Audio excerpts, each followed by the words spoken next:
Maayong gabi mga bro. In Proverbs 3:6, in all thy ways acknowledge him and he shall direct thy paths. Sa tanang buhaton din nato mga bro atong i-acknowledge atong buhi nga Dios sa iyang pagkamaayo nga iya tang gitagaan og mayong panglawas ug kusog sa matag adlaw nato nga trabaho. Bisan pa kani nga video mga bro. Gahapon ni kay wala akong tawo ni uli ug ahong bana ni duty. So nakabalik na pud ko aning amo ang manukan sukad pagpanganak nako ug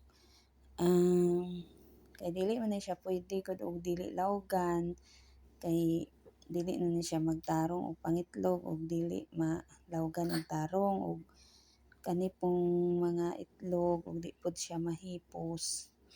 Kanang dapat ipuson siya on time kay mga buak, mga crack kay matumba nila or tuktukon or ila jud nang kanang supsupon ang itlog kung may uban nga tuktukon nila samot naggutomon na sila o daghang salamat sa inyong pagtan-aw mga bro. God bless. Daghang salamat sa inyong pagtan-aw mga bro. God bless.